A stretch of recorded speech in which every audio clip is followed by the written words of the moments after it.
بسم اللہ الرحمن الرحیم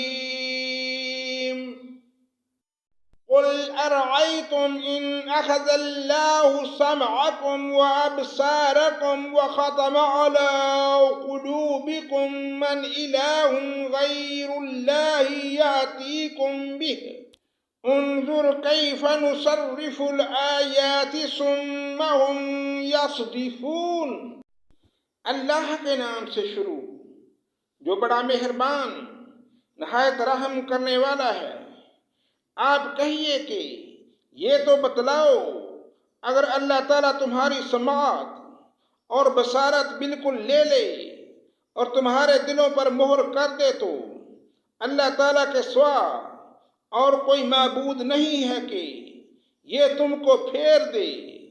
آپ دیکھیے تو ہم کس طرح دلائل کو مختلف پہلوؤں سے پیش کر رہے ہیں، پھر بھی یہ اعراض کرتے ہیں۔ قل ارأيتكم إن أتاكم عذاب الله بغتة أو جهرة هل يهلك إلا القوم الظالمون۔ آپ کہیے کہ یہ بتلاؤ، اگر تم پر اللہ تعالیٰ کا عذاب آ پڑے، خواہ اچانک یا علانیہ، تو کیا بجز ظالم لوگوں کے اور بھی کوئی ہلاک کیا جائے گا؟ وَمَا نُرْسِلُ الْمُرْسَلِينَ إِلَّا مُبَشِّرِينَ وَمُنْذِرِينَ وَمَنْ آمَنَ وَأَصْلَحَ فَلَا خَوْفٌ عَلَيْهِمْ وَلَا هُمْ يَحْزَنُونَ۔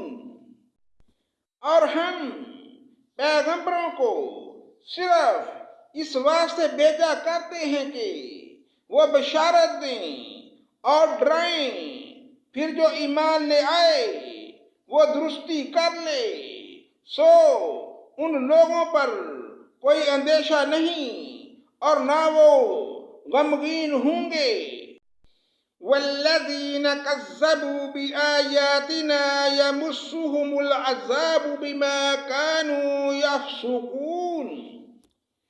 اور جو لوگ ہماری آیتوں کو جھوٹا بتلائیں، عذاب پہنچے گا بوجہ اس کے کہ وہ نافرمانی کرتے ہیں۔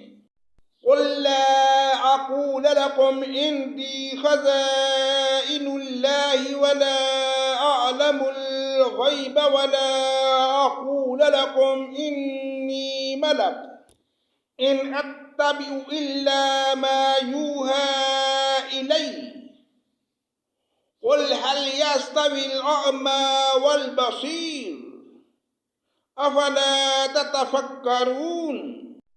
آپ کہہ دیجئے کہ نہ تو میں تم سے یہ کہتا ہوں کہ میرے پاس اللہ کے خزانے ہیں، اور نہ میں غیب جانتا ہوں، اور نہ میں تم سے یہ کہتا ہوں کہ میں فرشتہ ہوں۔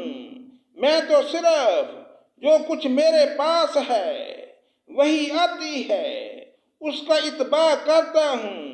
آپ کہیے کہ اندھا اور بینا کہیں برابر ہو سکتے ہیں، سو کیا تم غور نہیں کرتے؟ صدق اللہ مولانا العظیم۔